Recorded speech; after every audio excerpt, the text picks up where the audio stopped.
And then a year later, he became the head coach in Maine. He was the head coach there for 4 years, and then ended up in Perth coaching the professional team over there. And one of the things he's going to talk about, which I think is really interesting phenomenon right now, and as we prepare for the draft each year, more and more Australian players are coming into the draft. And what we're seeing is that these guys are so well prepared. So the culture of Australian basketball, specifically what Scott's going to talk about are three things that are pretty interesting. And these are things that he's gained experience from coaching over here, and then also this past year in Australia. Late clock offense, attacking the top block deny, which we see a fair amount of in the NBA, and attacking the quick show. And all the years that I've been in coaching, I've never seen a clinic on attacking the quick show, so this is really going to be interesting for me. So let's give a hand to Scott Morrison.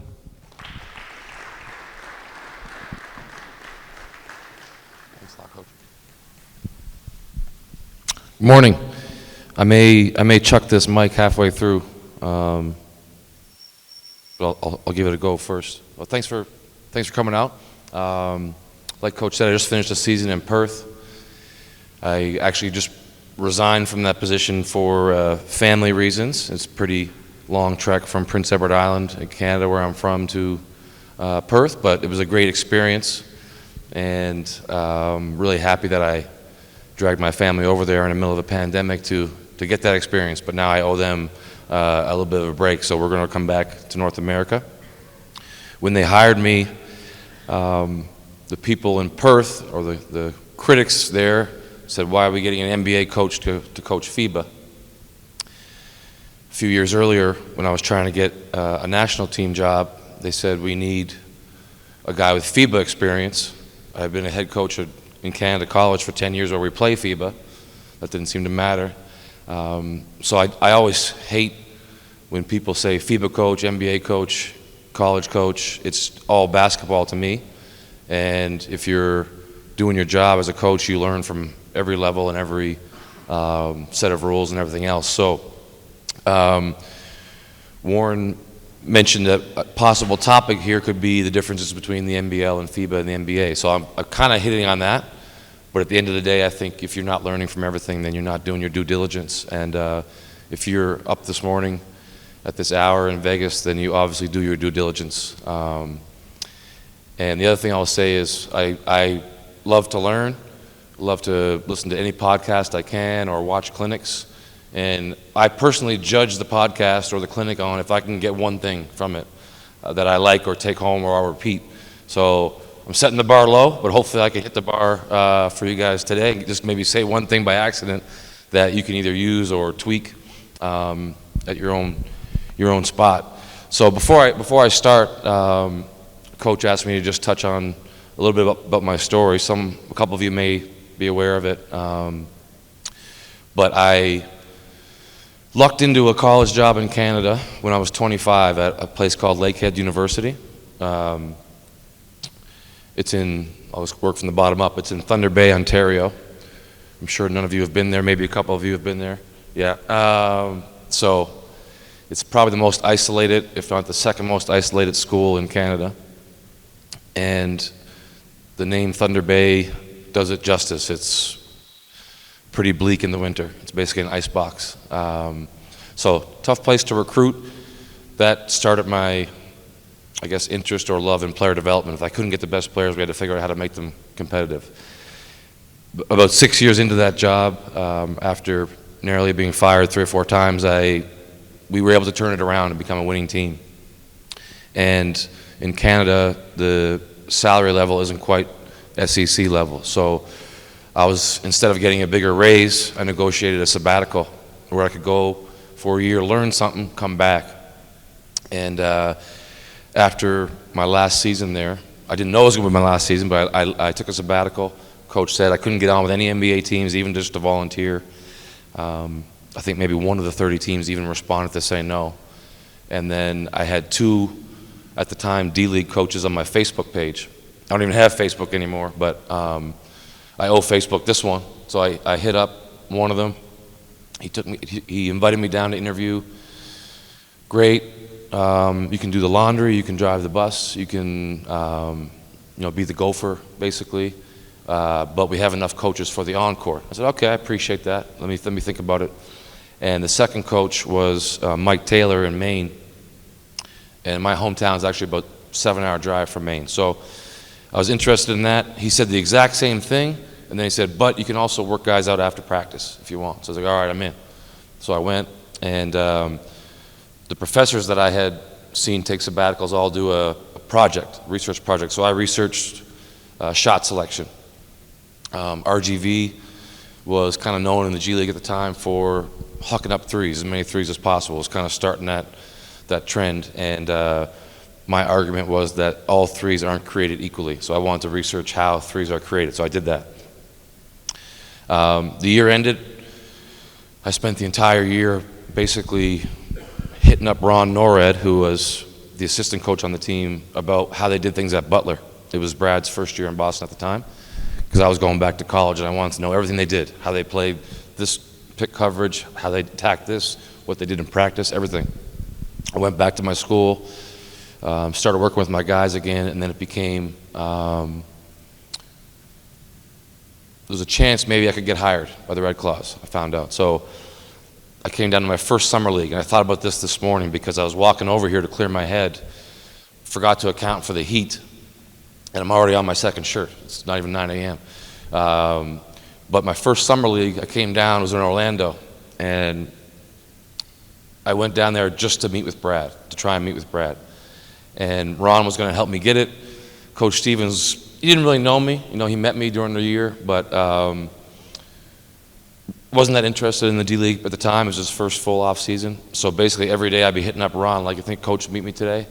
And I'd go to the games and then whatever. So I had a friend with me who was also an intern with Maine, Jim Moran. Jim was coming off a long-time ACB career. So we were both 35-year-old interns. And they called us Statler and Waldorf, the guys from the Muppets, the old guys up in the balcony. So Jim was looking for a job too. So we went down to the summer league, and we may or may not have had a few drinks this night because we were kind of getting down on ourselves for not getting the opportunities that we wanted. It was going to be our last day in Orlando the next day. So I got on the treadmill the next morning, running mid-run. I got a text from Ron, Coach can meet you right now in a half hour. I said, oh shit. So I get off the treadmill, run upstairs, take a shower, run back downstairs. If you've ever taken a shower after you work out, it doesn't always take when it's hot. So I'm running to this restaurant, and I get there, and I'm just pouring sweat, just pouring. And Coach is looking at me like with the side of his eye, like, what's wrong with this guy? And Ron, being a good friend who was also there, don't worry, Coach, he's Canadian. He's not used to the heat. So I said, yeah, fair enough. So we talked about Canada basketball, and then about 2 weeks later, Coach hired me to be the head coach in the G League. Did 3 years there, and he called me up to the Celtics. Did 4 years with Boston. When Coach moved up and the staff changed, I was looking for a new opportunity and got hired in Perth. So that's my quick synopsis. And I just wanted to say that I know coming to Vegas, I've been in both shoes. Right now I'm back in the other shoe where I'm looking for something again.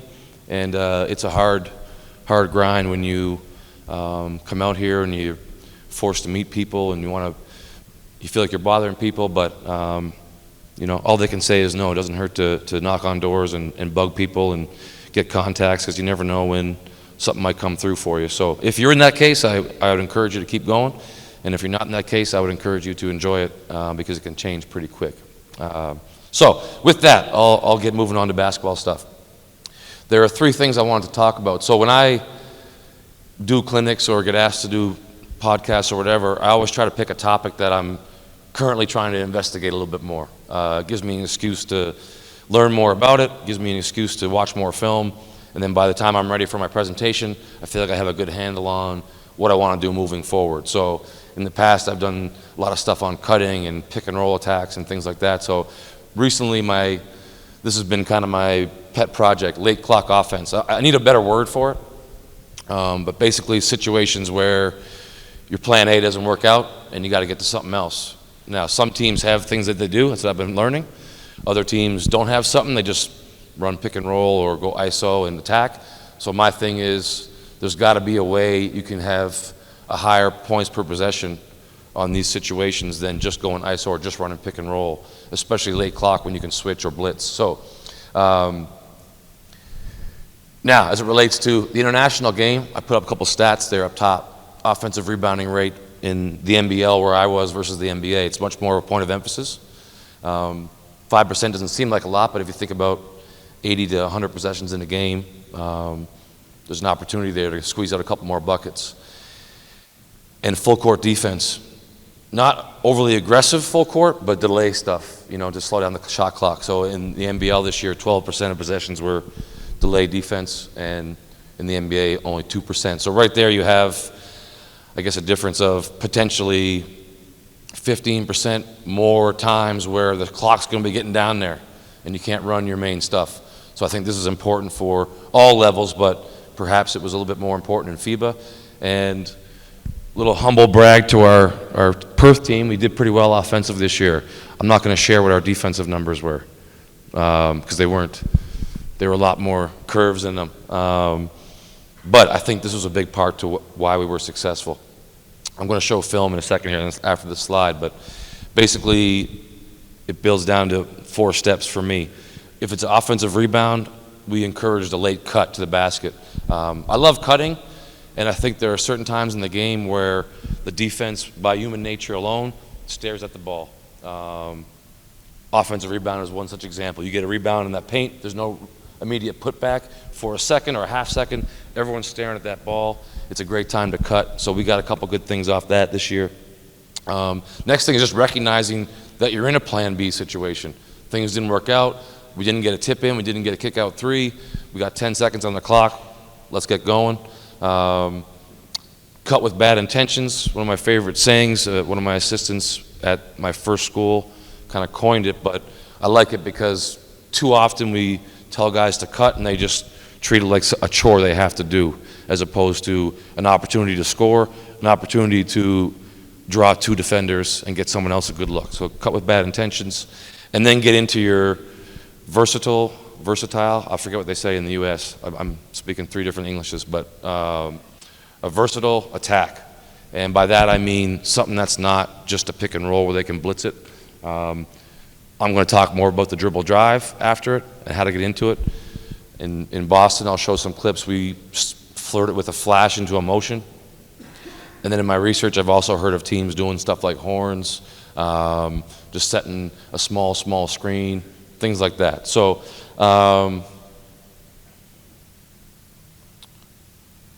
pardon my flipping back and forth, but we're going to have to do it. All right, so I'm just going to let these play since I've already spoken about it, but you'll see most of the heads are turned.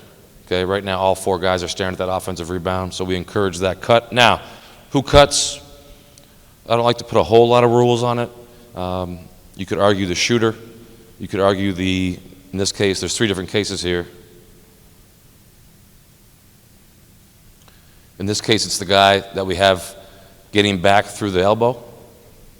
Cuts in late. That's Luke Travers. He's playing for Cleveland this week. 2nd round pick.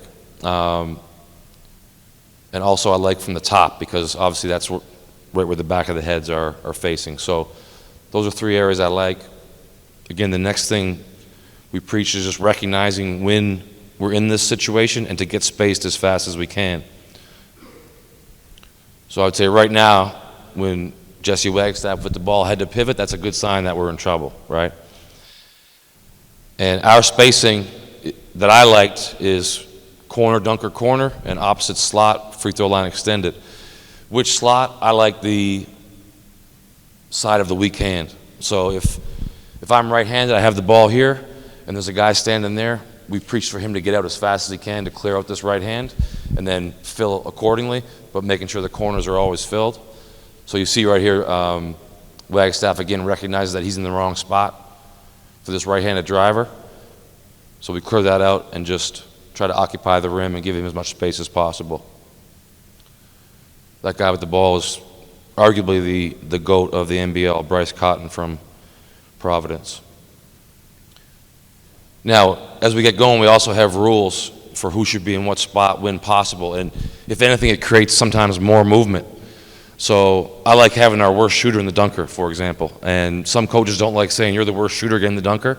But the team that I was with, those guys knew themselves really well. And I probably wouldn't say worst shooter. Put the better shooters in the corner. And they kind of know what the pecking order is. And it's nice on this team anyway, we had a 5 who could shoot it. And that also made the paint even more open to attack. So again, it's just offense is just getting an advantage with spacing, maintaining your advantage, making the right read, and then finishing. I think it's a simple game, but you still have to draw some stuff up. So again, late clock, we recognize it. You can see Bryce here. He's kind of calling the play, telling Vic Law to get out. We'll get to our spacing, and that puts the defense in a situation where it's hard to help and guard everybody. The cutting aspect, so this comes into getting to your spots. I like it better when we're not in the proper alignment because it creates movement. So I won't stop all of these, but so for example, this kid here, Mitch Norton, at the top, he's going to be the guy that cuts. He's our worst shooter on the floor. He's our point guard. And he made a living in the dunker this year, just on cuts like this. Wagstaff is our 5. He's in the opposite corner, so we want him spaced as a shooter. But just the act of trying to get to the spots got us a bunch of stuff when you cut properly. There we had no dunker. We had to get the dunker filled, created a driving lane. Same thing there. That was our development player, Kyle Zunick. He'd be the lowest shooter on the floor. He knew that when things broke down, get to the dunker. Okay, so just the act of getting into spacing got us a lot of stuff. Now, here's where we start to get into the more, I guess, planned part of it. So I just finished a stint with the Canadian Under-23 team. I work with a good friend of mine, Nate Mitchell, who was my first hire in Maine. That's how things come full circle. But our late clock offense with that team, he called it Mayday. So he would say Mayday, Mayday, and that was the cue to start things. Same spacing, but he would always send that guy in the right corner into a slip screen. Always right corner, always slip, just to try and get a little bit of steam for the attack, much like this. Now, where we argued is that my argument was sometimes the guy in the right corner is the best defender, so you're bringing him to the ball late clock, which is what you don't want to do. He argued that it was easier for the guys, especially in a short training camp, if it's just the same every time. Cool, I got you, all right? But if we were on a team for a season, I would still fight him on it because, in my opinion, you want to bring the worst defender into the late clock action, especially if you're not ball screening where you can get help. So that's what we did. In that case, we tried to get the better matchup. My only problem with this clip is 12 after he set the screen. He's got to get out of there because he's in the right slot. But you get the idea. So same thing here. We would identify before the game. We called this hip this year. So we'd say, Liam will be the only person that get this, but Daniel Johnson couldn't guard his own shadow. Great offensive player. So we'd say Daniel Johnson's the hip guy. So as soon as I said hip, they would look. DJ's on me. I'm going to set the slip screen or set it.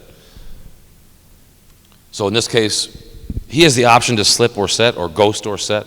But in this case, he wants Daniel Johnson on Bryce Cotton. That's probably the worst matchup in the NBL right there.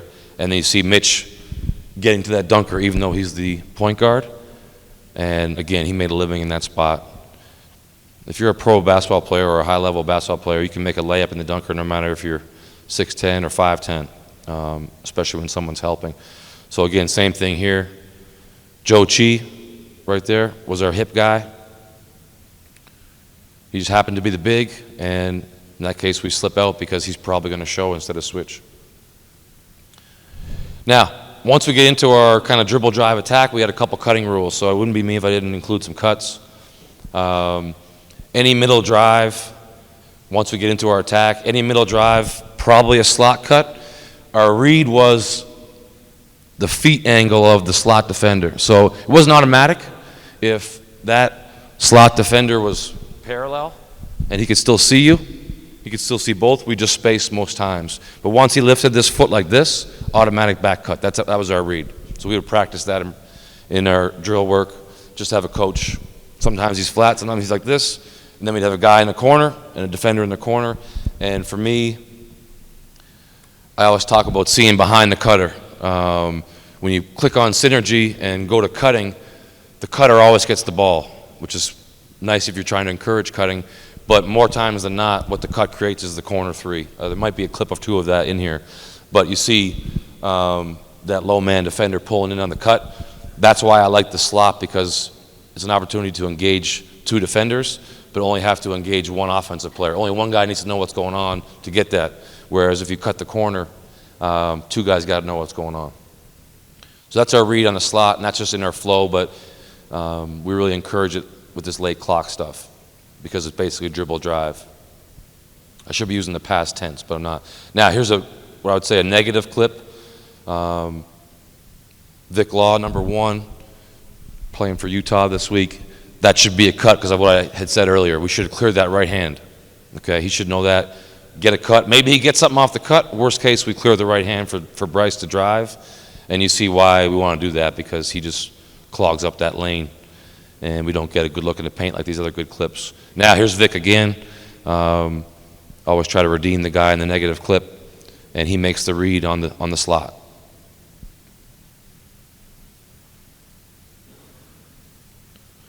Next cut we always preach is on a baseline drive, we need a cutter. Now, it could be a designated player, like a non-shooter.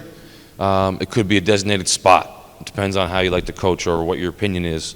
I guess I'm kind of a mix of both. Luke Travers, kid from Cleveland, is not a great three-point shooter yet, but he's an elite cutter, elite finisher. So I never had a problem when he cut, even if it's from the corner.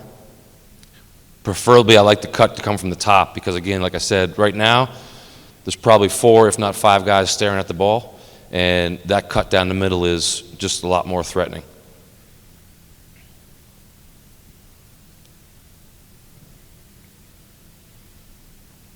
Snakes, mouses, late switches or veers, whatever you call those are all prime times for getting this cut late in the clock. Okay, last part. So I'm just going to let these play because it's straightforward. But so you get your spacing, maybe you get your slip screen or your set screen to get a better matchup to get it going, and then you just got to attack.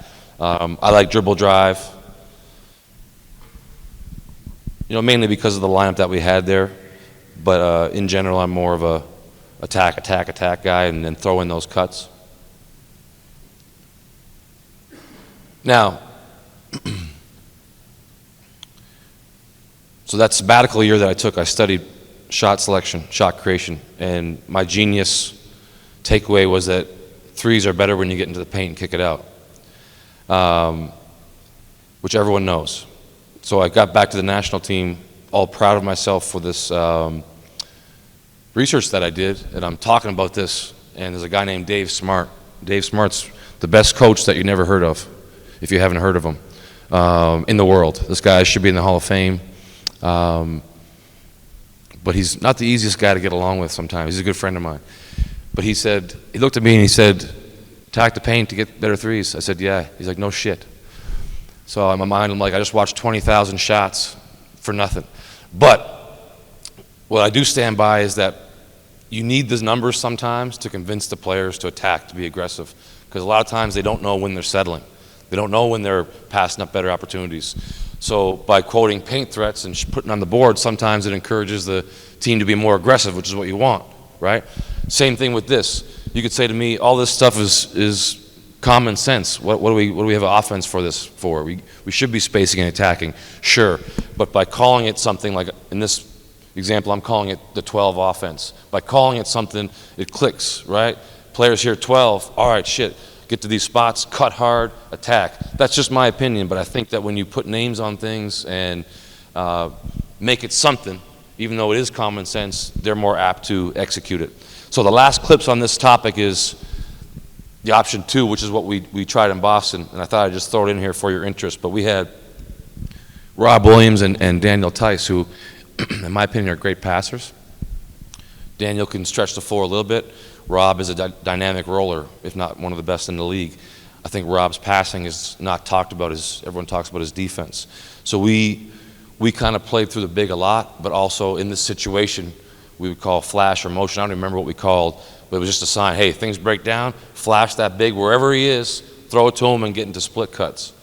And I'll just let 4 or 5 clips play so you can see what I'm talking about. But I think this is a good option if you have a passing big. We didn't have that in Perth, so I didn't try it this year, but I did like it a lot when we ran it in Boston. Opens up the floor. If teams are denying guys like Tatum, it's hard to deny both ways. You know what I mean? It gives them an option to come off the ball, to back cut, to put pressure on the weak side with his cut. Rob can keep it and go to the next guy. There's all sorts of options if you trust your big man to handle the ball. Now, I flirted with this in Perth to run it with the 4-man because he was a better passer. There you see Rob doing what he does best right there. But I didn't like it as much because the 5 was still kind of stuck in no man's land. He could be a screener, but his man would still be in the paint. This way, at least, if he's capable, it opens up the paint a little bit more. I threw a couple Warriors clips in too and stuff. Warriors obviously are a great split action team historically. That's it. So I'll leave that for now. Hopefully I'll have time for a couple questions at the end. I'm going to do 2 more quick ones. The other thing we saw a lot more in the NBL was top lock. I'm not very good at PowerPoint. There we go. And again, simple stuff, but we saw it a lot more. Bryce Cotton, who I mentioned, basically every team started the game say we can't let him get a catch. So if anything, I learned a little bit of how to attack it more than I knew before I got there. And I'm going to go right to the film because I don't want to go too long. But a couple of kind of key points. The obvious one is the back cut. So we would just preach selling it. If they care enough about you to top lock you or deny you, then they probably care enough to make sure you really don't get it. So why not take an extra step or 2 toward the ball and try to put that defender in an even worse position instead of just, like I said, cutting for the sake of cutting. So that's kind of a teaching point, I suppose, if you aren't doing that already. I'm sure most people are already talking about this. The next thing is the ball handler can also help sell it by dribbling at that guy. It keeps the threat alive. It keeps the guy who's top locking maybe a little bit worried that something's still coming, a handoff, and makes it easier to sell together. So I like dribbling at that top lock. Also makes the pass shorter. This right here I would call kind of a mini Zeller. We teach a Zeller where if a DHO is getting blown up, almost let him blow it up, cross it over and pitch it back. And when we got Kemba in Boston, through watching his film with Cody Zeller, they had a great tandem where they would play like this. So that was the best Zeller we had this year. I wanted to throw it in there. The other option is, much like the motion clips, hit the big and play. If you're getting denied or top locked to come off the screen this way, if the ball's at the elbow, now you got to worry about 2 directions. So I like hitting the big in these situations on the elbow area and just making it that much tougher to top lock. It was kind of an automatic read for us to hit that big this year. Again, not rocket science, but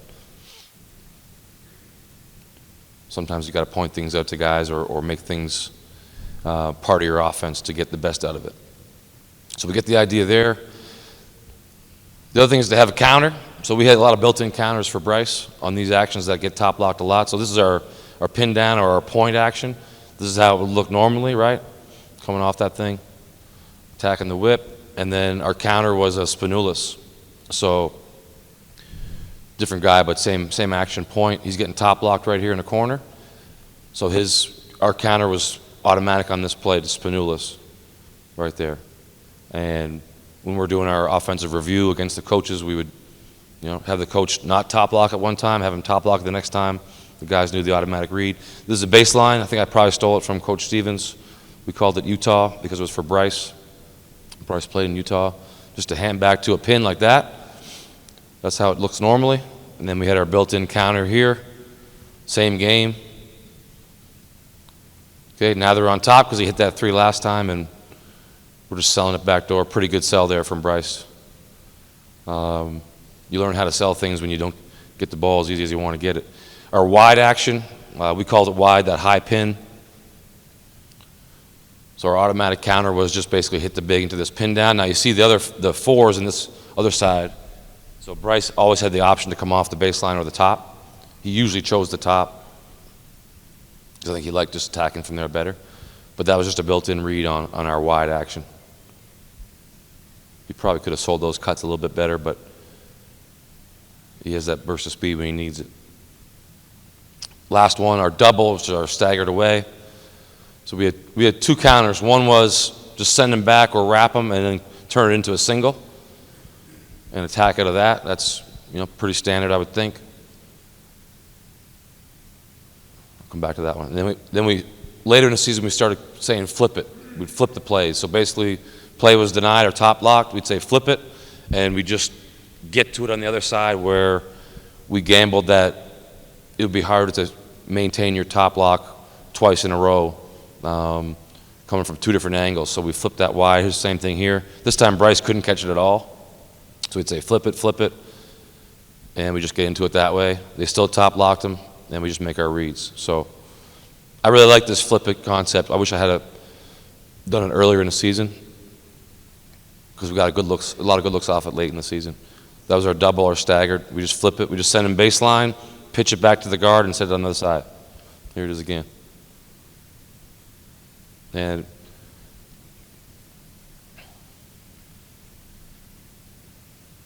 this is the last clip. So people in Australia, maybe all over the world, love ball movement, even if it doesn't mean anything. And I would get a lot of heat for running just pick and rolls and stuff like that. Even though we had a good offense, no one seemed to care. So this made everyone happy because people are running around for no reason and moving the ball, and we're still getting a good look at the end that we could make a read on that I like. So last thing I'll talk about is attacking the quick show. I'm not even going to show the slide. We'll go right at it.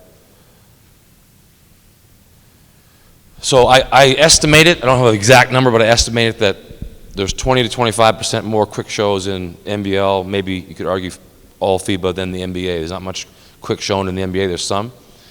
So again, another thing that we had to really work on more, and I'll just review my main teaching points if it'll be helpful to anyone. This is my favorite clip of the season because not only did we attack the show properly into that seam, but we got my two-side corner cut on the seam catch, which is, to me, is a non-negotiable on attacking blitzes and shows.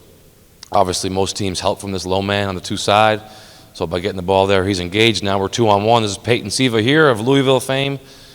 He's in a bind. He can't guard a cutter and a shooter, but he has a chance to guard two shooters. So we always cut that corner guy. I don't love over-dribbling, but if you can get a step on a quick show and drag things out, you have a chance because they're trying to recover. They're not really trying to blitz you or switch off. They're trying to get back to their own most times. And that does make it harder to rotate if you can get the ball delivered quickly, especially on rolls like this one. You can get around that leg, end up with that single side tag, it's tough. Proves your passing angle and everything else. So I don't discourage that. It's not my favorite. I prefer to attack it with passing. I think the main key is 0.5 basketball, no matter what you do.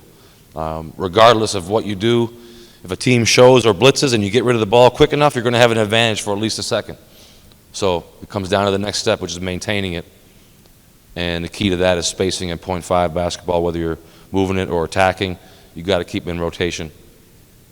Again, not rocket science, but good things to preach to your team as reminders and trigger words so you can say stuff in the heat of the game or they can click in their mind, oh yeah, I'm not moving the ball quick enough or I'm not making quick enough decisions. With the screener, try to teach him to just get out as soon as he feels the show one step above his body, get out. Because he's already cooked. You already have an advantage if he's above you and you can get out.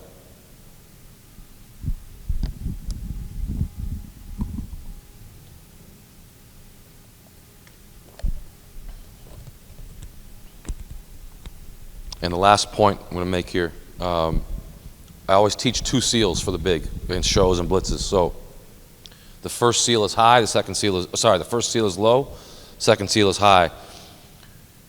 First seal, he's obviously diving to the rim, and whoever's down there, he's looking to get a body on him. Low seal. That would be for direct passes, and obviously you got to expect to have some hands on you when you catch it down there. So low seal on the first pass is good.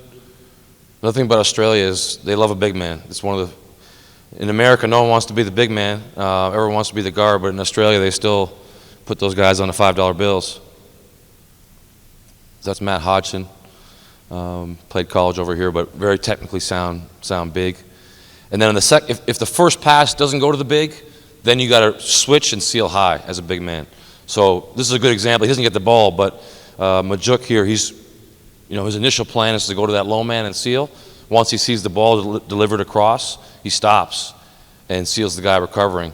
And that allows him lots of space to get a catch. Also opens up a driving lane for his teammate. I think this example here is not as good. I have 3 clips, I believe. But you see what he could have did. So same Haji again. So he's thinking seal low. He should have been on this guy's chest. But now once that pass is made, he should be moving up the lane and trying to meet his guy who's recovering higher. But instead he catches it low. We get bailed out with the foul there. And this is the last clip of the day. Again, high seal in that first catch. And again, just the occupying that guy at the rim. We know the low man guy is going to be in a closeout because he was pulled in for the initial roll. So we know worst case scenario, we can attack a closeout. Best case scenario, we get a seal at the rim and get a dump in dunk. So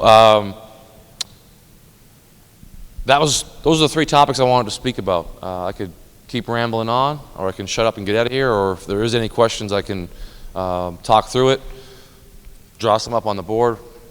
Whatever anybody wants, I'm all ears. I appreciate you. I got a question. Yeah. So on spacing, one of the things that I think a lot of staffs in the NBA debate constantly is, with today's game being so spread out and so many skilled players, whether 5 out is the best thing or whether 4 out and someone in the dunker is the best alignment, or is it to be 5 out initially and get to 4 out and then do your spacing stuff from there?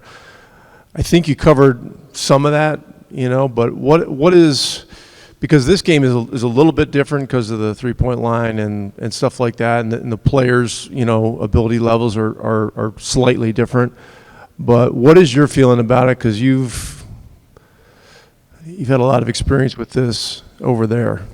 Sure. So first of all, I would ask you the question to learn, but since I'm on the spot, I'll give my opinion. I did an MBA after I graduated college, and I didn't attend very often, and our professors actually went on strike for 6 months, so I got the cheapest MBA in history.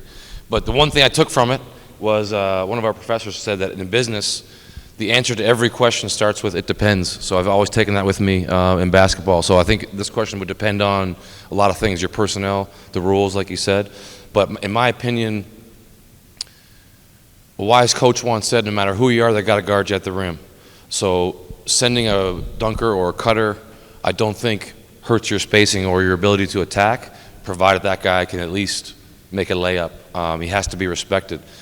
So some coaches argue against cutting on pick and rolls because you're getting in the way of the roll. In my opinion, not if you go to the right spots. So 5 out I like, but it does provide smaller gaps to play in the gap.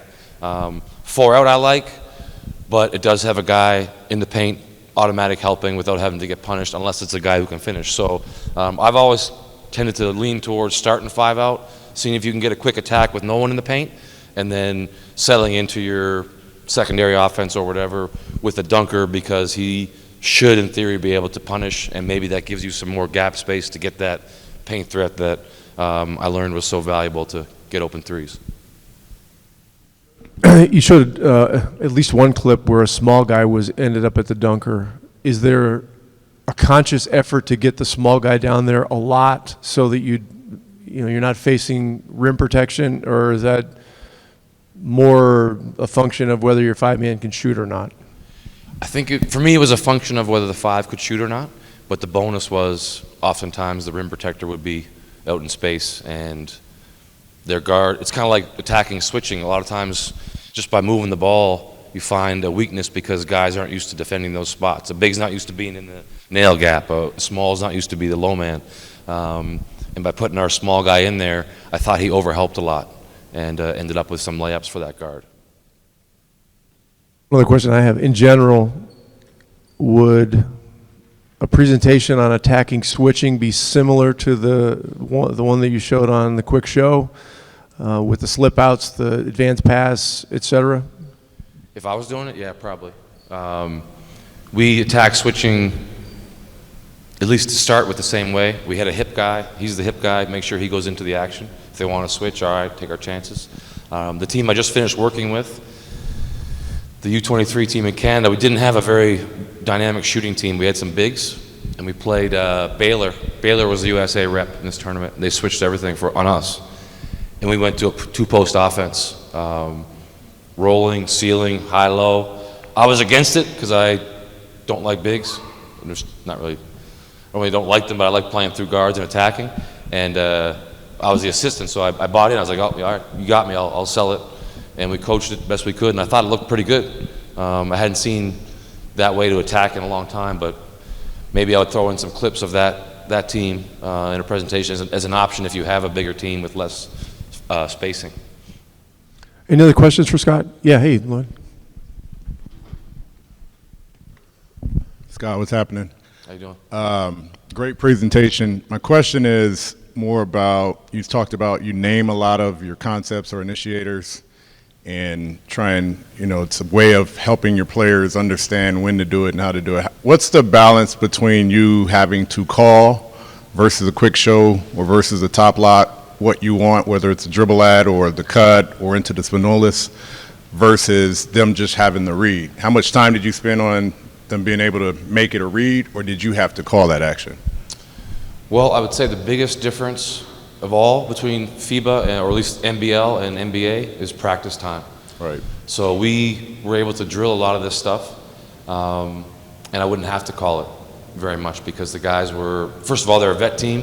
Bryce Cotton has been getting top lock for 4 years, for example. So they were pretty good with knowing what to expect, and then once we drilled it for a couple weeks of practice, they were pretty good to pick up on it. The little things like the flip it we did, that was out of an ATO one day, and it looked nice, so then we went back to practice and drilled it. So initially we had to call it, but then it became an automatic read. So a lot of the top lock reads for us in this team became automatic pretty quick. The late clock stuff, I would sometimes call more because the piece about recognizing when you're in trouble, guys don't always see that, and if you have the ball, they're sometimes just thinking, beat my man. But if I yelled 12, 12, 12, at least the other 3 guys would know to cut to their spots, and even if the guy with the ball didn't recognize, he would be in a good position. So my opinion is it's always easier when they can do it on their own. FIBA also less timeouts. Right. So it's critical that we drill late game endings in different situations where they don't know what's coming, so they can be used to doing stuff on the fly, I guess. So could you give an example of like what a typical script day was for you in terms of installing your concepts, your reads, and your just actual sets? Like how much time did you spend on the actual sets versus how much time did you spend on the specific reads, and then how much time did you just work on concepts in a typical So if we day? were putting in a play, or a series, for example, how I would prefer to do it would be before we even stretch, walk through it 5-on-0. Stretch, do our skill work, and then break into probably groups of 3 or 4 where there's a set read. They know what's coming, but they make the right read, and we change up the coverage. So against the top block, we do this. Against the drop, we do this, and so forth. Drill it against preferably coaches. In Australia, we didn't have a big staff, so I would have the players defend each other, but I would tell them, like, hey, you're coaches when you're on defense. Like, you're not trying to kill each other, make each other better. And then we would go to, if we had enough staff, we would go 5-on-0 this way, back to 5-on-5. So if the call was double, I would say, all right, run double. As they're going down to run it this way, I would tell the staff, all right, this time top block, at this time switch it, this time do that. So as they're coming back down, They're getting used to picking up on the different reads, and they're not just putting their head down and going through the motions. And then once we go 5-on-5, I struggle with the balance of, in the 5-on-5, playing our system of defense versus what we might see. So maybe I would tell one of the 12th man, hey, you guard Bryce Cotton today and top block him every time, even though we don't do that. But that's how I would build it up. And these guys, I was blessed with pretty smart players, so they, a couple days of that, and they were good. They had it. Anyone else? Any other questions? Okay. Scott, thank you very much. Appreciate it. Okay. Our next speaker is Fernando Pereira, who I've just gotten to know this morning.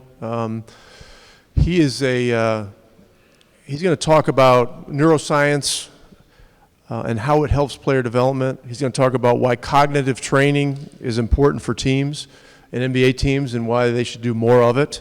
And he's also going to talk about the difference between traditional and neuroscience drills.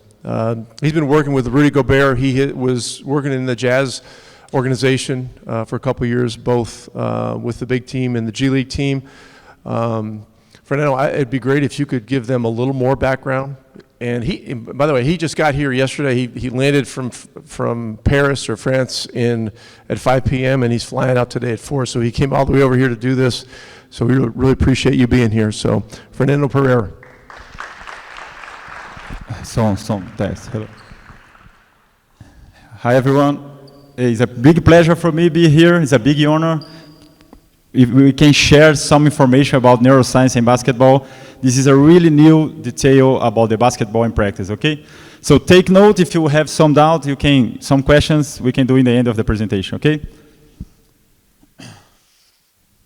So I'm a neuroscience of movement specialist, and I'm working with basketball for a long time, but I'm a basketball coach, okay?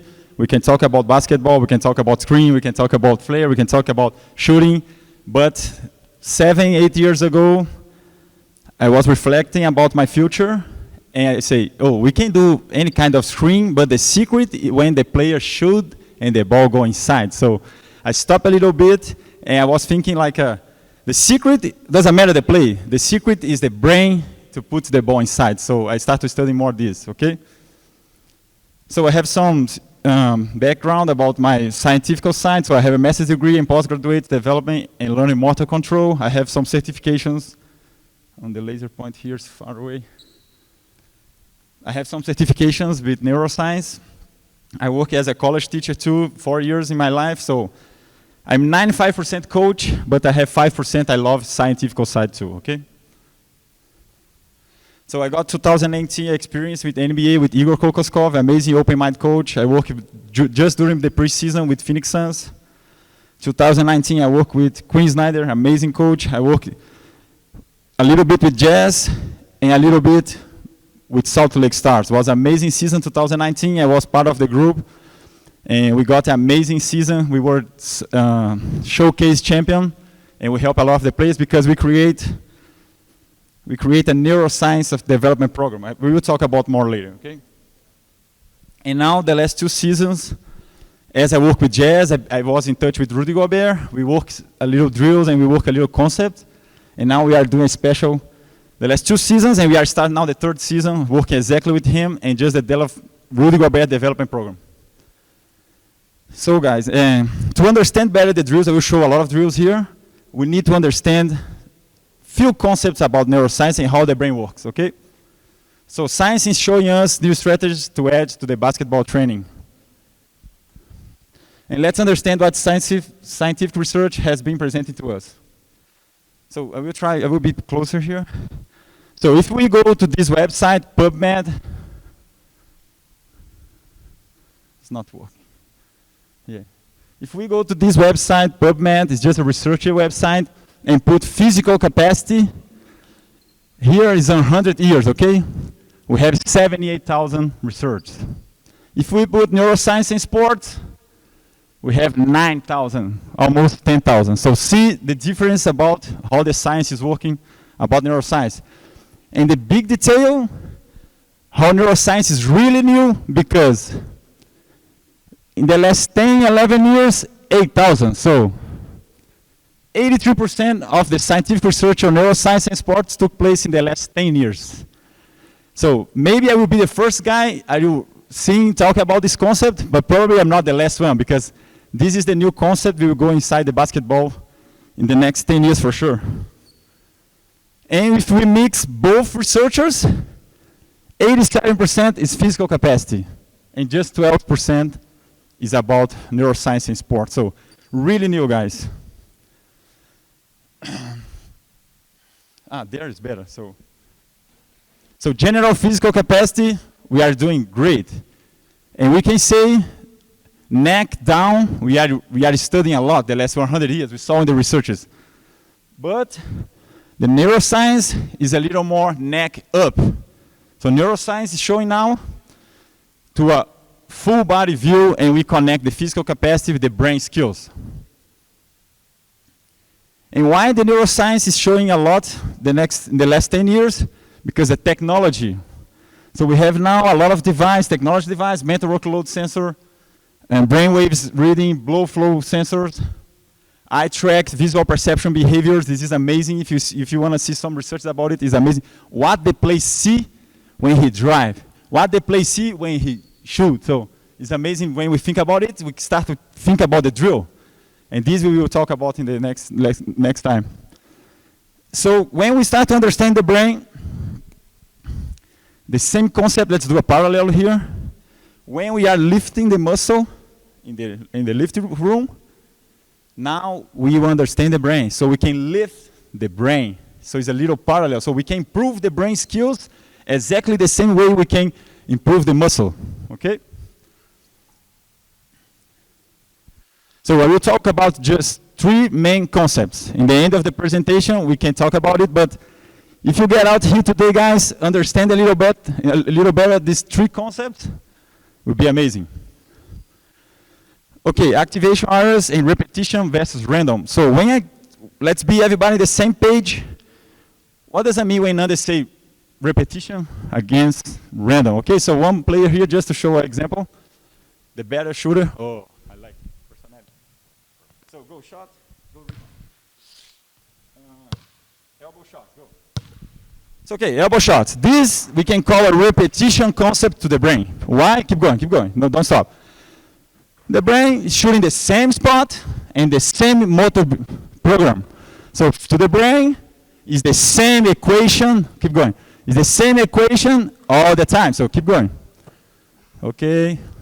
Okay, repetition, easy. Now random. What is random? Because we will talk about it a lot. Go to the corner. Okay, can be mid-range, no problem. Shot and came here to the wing.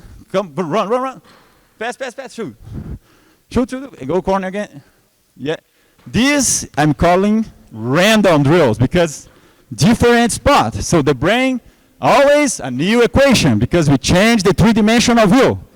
Corner, elbow. Now, 3, go to the top. Okay. Shot, boom. Shoot. Go back to the, yeah. See, when we talk about, go back here. Random drill. Okay, everybody same page? When I say repetition and when I say random, this is the difference, okay? Let's keep going.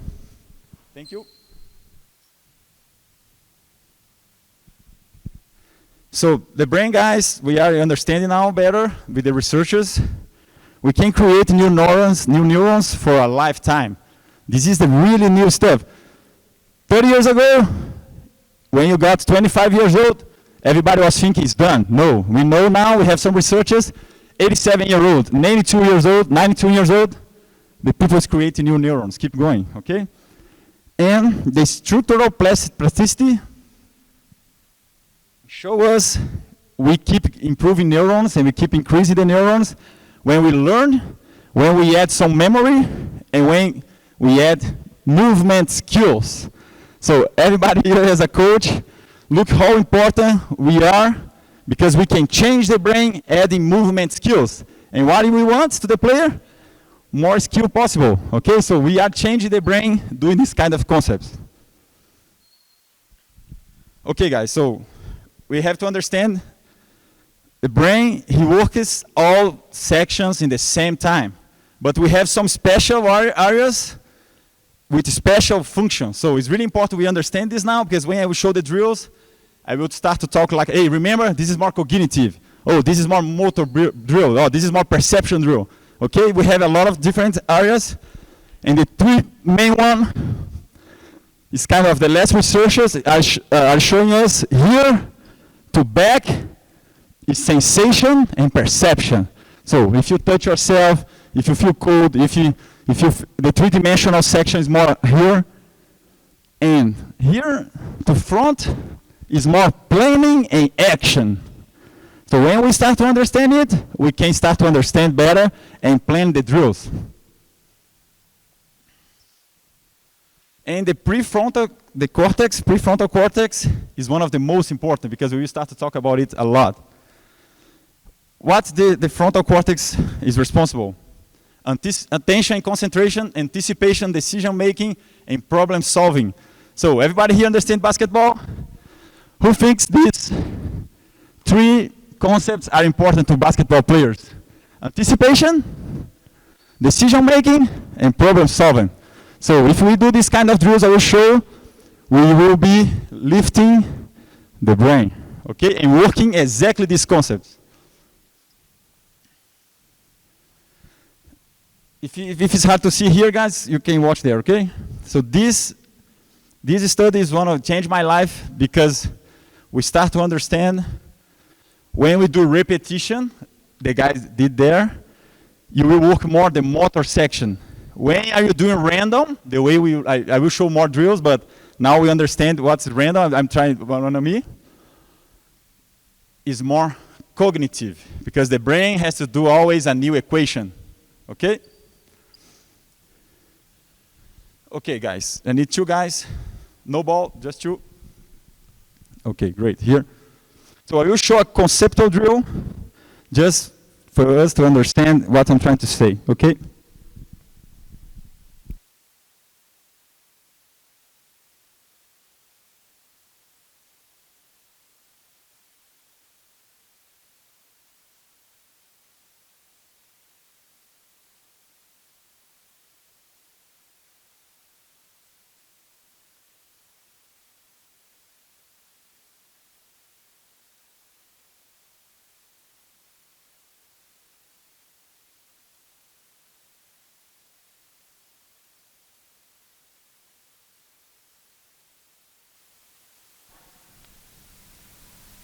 Yes, great. So the cognitive overload, we did here cognitive overload, helps increase speed of communication between brain areas. So the perception, cognition, and action.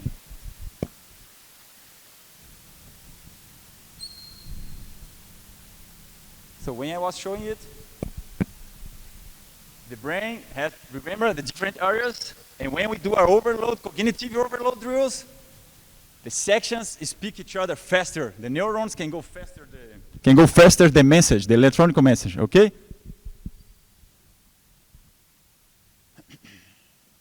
It's okay, we finished. Take note, what we talk about, activation areas, repetition versus random, and cognitive overload, okay?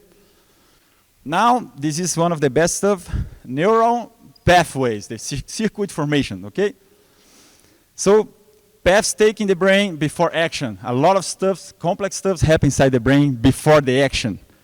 And if we see this paper here, we don't have to understand exactly all the steps, but I will show some simple steps to we understand better. So, several areas involved, and cortical as a primary, and subcortical secondary, okay? And here the simple fact, come here, give me the ball. So, be ready. So the simple fact, he catch the ball, a lot of stuff happens inside the brain. It's not a simple equation, it's a complex equation inside the head. Okay, so one more again.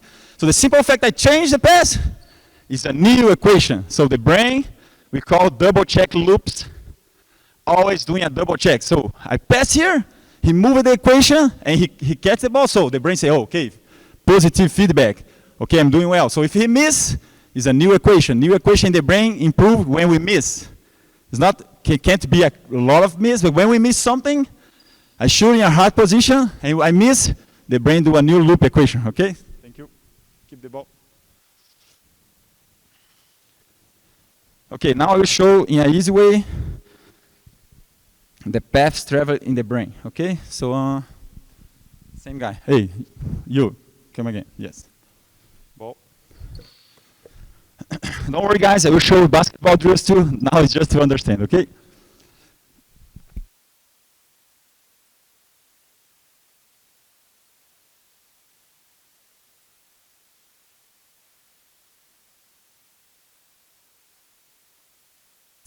Oh, so, okay. So, stop. So, he will start doing, go. He's doing the same equation. You know, remember when we talk about repetition? So the brain understands the same equation, and he starts to go, we saw, to motor section, because it's the same equation, and it's a repetition concept. And now, I will trick with him. If I show 2, just right hand. 1, just left. 3, both. Okay, so now let's go play off game, okay?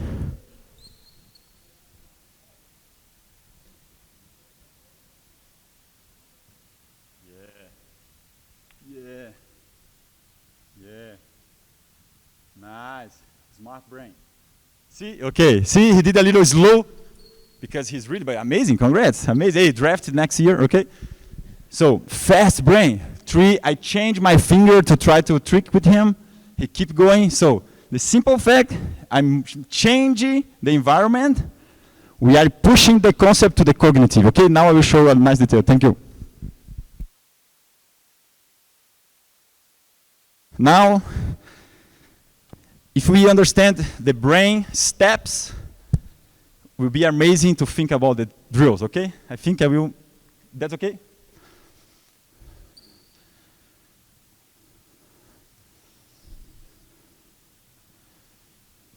Okay, guys, this is a kind of brain, the guy looking that side, okay? Here's the eye. Come back here, please. So keep 1, 3, keep going. So he's doing 3, you can go slow motion, so don't be tired, do the practice next time. The information came here, or can be by hearing, or can be by body, I will show some drills. And go straight, remember here, for back is the sensation and perception in the brain. Go straight to the visual section, so.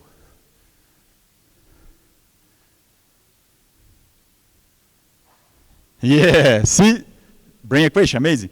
So, start again repetition. After 3, 4 repetition, the brain is amazing, efficient brain. Start the information, go to the motor section, the way we are looking in the papers. And then the information go to the body. So this is a repetition way, the red line. This is what happens inside the brain. Remember I show a complex, a lot of arrows, but no, we have to understand this. So this is a repetition way. And now, when I do 1, 3, 2, 3, we are pushing the information to the cognitive. And remember, we are talking about it. When we do more cognitive, the information between the areas is faster. So you can stop. Blue line. The information come here, 1, 2, 3, he's looking. Go again to the eye perception area. Then, what we change in the drill is no more repetition, it's a cognitive because he has to think all the time and change the skill. Then we push, this is a key, guys. We push the drill to be a cognitive because we are changing the environment all the time. So when we push here, we solve the papers. Remember, when we do repetition, it's more motor. When we are doing random, it's more cognitive. Then the message go to the motor section, and then go to the body. So this is a huge difference about the brain. So the way are you thinking the drill, we can go more cognitive, or we can go more motor, no problem. Repetition, amazing, we have to do repetition. And cognitive drills too. And we'll talk a little more. We have the traditional random, and we have the unpredictable random. I will show during the drills, okay? Thank you, amazing.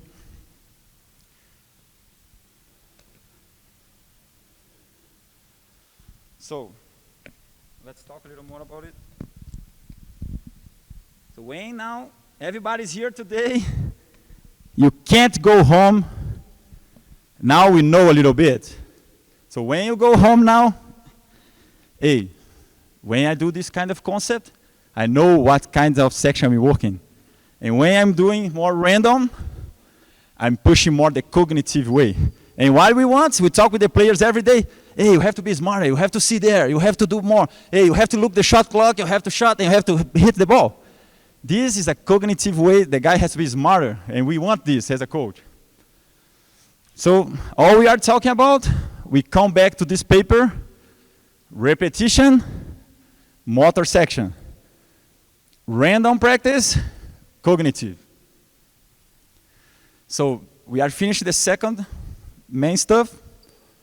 Circuit formation, neural pathways, perception, cognition, and action. When we come back here, perception can be body. I will show some body perception drills, eye perception drills. Cognitive, because the brain has to take all the information, and then we'll finish the equation to go to the body to move. Okay, let's go back here. Mental workload. This is the last one, and I will show more drills, okay? Basketball drills. Yeah, this we like. Mario de Santo, he's an Argentine teacher, one of the best, one of the first neuroscience teacher in the world. And he was Barcelona consultant for a long time, soccer, basketball, to all Barcelona club, not just one sport. And I was his student 2017 Argentina. This guy, he changed completely the way to understand the brain. Okay, understand what kind of drill you will plan to your players. I will show a video now.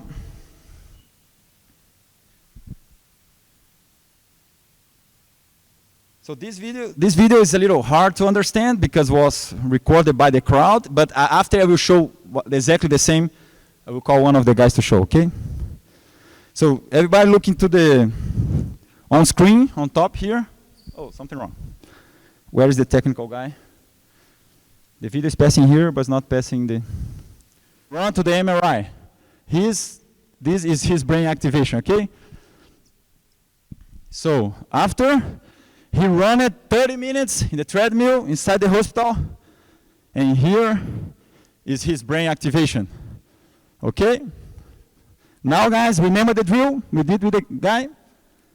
Was the same drill he did jumping and catching 2 balls. New equation. Cognitive overload. Look his brain. Maybe it's better to see here. Look the difference. He calls neuromotor cognitive drill. So when we look and compare 3 of them, resting, running, neuromotor cognitive. So now we can match everything we are talking about. When we work more the cognitive, we have more brain activation, and we go to the pathway. Cognitive is not just repetition, and this, we will talk a little more, is a game context, cognitive situations, okay? So, last detail, what is mental workload? Reflects the amount of mental resource required to perform a set of multiple tasks. This is the scientific view about mental workload. And here is a paper talking about mental workload, and now I will show here a detail. Okay, one more guy. Yeah, give me you. So just to understand here, guys. Here is a paper. This student, he was in front of the computer screen and showing numbers, random or repetition, and he just pushed the button. 3, 4, 7, and the mental workload device was reading how much mental workload his brain is demanding. So come here. After 2 minutes doing repetition, now we will mix everything. Who was sleeping in the beginning? Can't understand now. When are you doing repetition? Just dribble the ball. Keep dribbling. A basketball position. When the brain, after 10 seconds, 15 seconds, understand is a repetition, the workload going down because you don't need more demands in your brain. Nothing change. When you do like a one, you keep crossing, 2 between the leg. Yeah, 3 behind the back. Okay, so 2. Yeah. See, the simple fact we are changing to the cognitive way, he start miss, and this kind of miss is good to improve the brain. 3, 1, 2. Keep going. The blue line is the random concept. Now we are mixing everything. If you do random drills, the mental workload doesn't go down. Keep the same level. And remember, the research was just a push the button number. This is a basketball, so it's much more. Maybe his workload is going up. 1, 3, 1. Great, nice, amazing. So let's think together now. What do you think? His brain is like a 30 minutes running, or his brain now is like a neuromotor cognitive way? For sure, if he goes now to MRI, his brain is much more activated than just doing repetition. Thank you. And now, last, it's true now, is last, the mental workload effect. Here we have Kyrie Irving in this court here, for coincidence.